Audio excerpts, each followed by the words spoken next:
Bolivia. 2021, año por la recuperación del derecho a la educación. Maitei Zambiay Michia Checojayo Porombobae.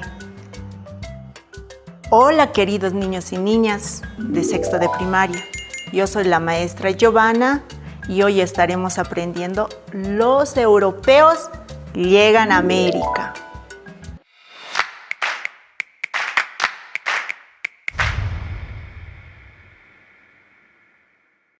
Bueno, mis queridos estudiantes, para empezar les voy a contar que Cristóbal Colón no fue el primero en llegar al continente americano. Antes de él hubo muchos viajeros, como son los vikingos, Marco Polo. Los vikingos eran unos navegantes fantásticos, maravillosos. Y Marco Polo era un mercader.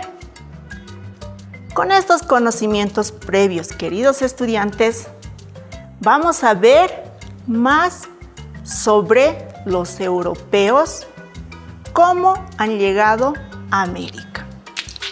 Los europeos llegan a América, encuentro de dos mundos. Antes de los viajes de descubrimientos geográficos, los europeos pensaban que el mundo estaba conformado por una serie de espacios que abarcaba solo Europa, Asia y parte del África. Otros territorios que se hallaban más allá eran conocidos solo por mitos o leyendas, como la del Gran Khan, que vivía hacia el oriente, o el de las antípodas que se hallaban al otro lado del mundo.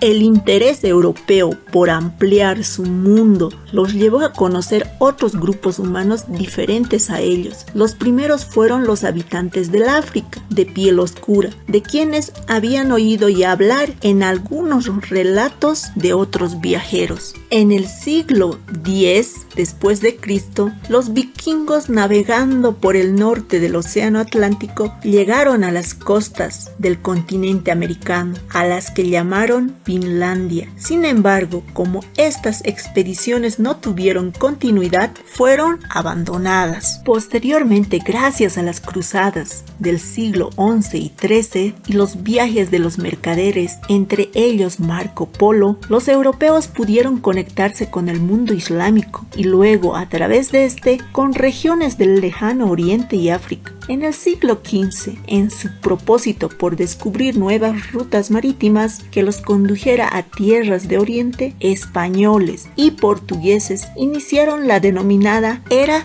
de los Descubrimientos. Sin embargo, el encuentro que tuvo Colón con los habitantes originarios de la isla Guananí tuvo otras características. Los europeos no habían oído nunca de la existencia de otros hombres a este lado del mar y creyeron, por lo tanto, que habían llegado a la India. El encuentro con este nuevo mundo, al que llamaron Indias Occidentales, y con sus habitantes, a los que llamaron indios, inició una nueva relación entre los habitantes de Europa y de América. Si bien el proceso de conquista y colonización por parte de los europeos fue de sojuzgamiento y explotación, también hubo un entrecruzamiento de ambas culturas. Productos alimenticios y valores culturales occidentales se insertaron en América, mientras que los europeos vieron enriquecer su dieta con productos como el maíz, la papa, el tomate. La expansión europea y sus causas. Durante muchos años, Europa había mantenido una intensa actividad comercial con la India o el Cercano Oriente y con la China o el Lejano Oriente, a través de rutas terrestres. Los principales productos orientales comercializados en Europa eran sedas, piedras preciosas, especias, canela, nuez, moscada, clavo de olor, pimienta. Sin embargo, las rutas por las que circulaba este comercio empezaron a ser obstaculizadas por los turcos otomanos, quienes ocuparon Constantinopla, hoy Estambul,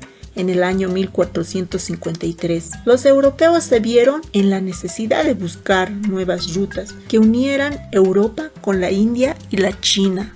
La ciencia al servicio de la navegación. Los adelantos técnicos y científicos en el campo de la navegación facilitaron las exploraciones marítimas. La mayoría de estos eran instrumentos de orientación. La brújula era una aguja imantada que marcaba siempre el norte. Fue inventada por los chinos y perfeccionada al añadirle la rosa de los vientos, que marcaba los puntos cardinales, permitiendo a los marinos orientarse sin la necesidad de tener los cielos despejados. El astrolabio fue diseñado por astrónomos. Estos eran árabes. Este instrumento determinaba la altura de la estrella polar en el horizonte, con lo que se podía calcular la latitud en la que se encontraba el barco. Los portulanos eran unos mapas basados en la experiencia náutica que representaban las costas del mar Mediterráneo y del mar Negro. También mostraban las rutas marítimas y los puertos más conocidos. La carabela era un barco de dimensiones medianas que podía llevar una tripulación hasta de 25 hombres. Tenía 3 mástiles y varios tipos de velas, lo cual ampliaba su capacidad de maniobra y velocidad. La llegada al nuevo continente significó para los europeos el cambio de su concepto del mundo en el que vivían. A partir de ese momento, comprendieron que el mundo era más grande de lo que creían. Asimismo, la expedición europea significó la difusión de su cultura, idioma, religión, costumbres, formas de concebir el mundo. En el aspecto político, el reino español se convirtió en un imperio ultramarino y colonizador, llegando a constituirse en una de las mayores potencias económicas del mundo. En esa época, en lo social, como consecuencia del enriquecimiento de los conquistadores y de las historias que contaban acerca de las inmensas riquezas del Nuevo Mundo, muchos europeos migraron hacia el continente americano, buscando hacerse rápidamente de la fama y fortuna. En ese contexto, el proceso de conquista y colonización en América dio origen a un nuevo sujeto social, el mestizo, hijo de español e indígena. Queridos niños y niñas, esta historia se ha terminado. Bueno, mis queridos estudiantes, después de ver este material tan interesante, nos pondremos a reflexionar, a analizar. El proceso de la conquista y de la colonización de parte de los españoles o de los europeos era de sojuzgamiento y explotación. ¿Y eso qué quiere decir, queridos estudiantes? Que los habitantes del continente americano recibieron a los europeos de buena manera y además les consideraban dioses a los europeos. Pero los planes de las personas o de los hombres europeos era otro. Era de la explotación de nuestras riquezas naturales y también la esclavización.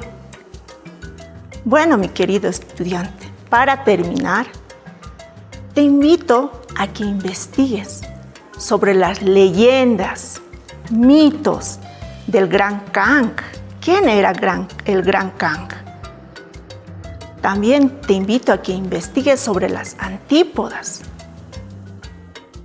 También te invito a investigar sobre el significado de la palabra Abya-Yala, ya que la siguiente semana o las siguientes clases vamos a hablar de ese tema. Bueno, con esto me despido de ustedes. Hasta la siguiente clase. Chao, chao, niños. Educa Bolivia 2021, año por la recuperación del derecho a la educación.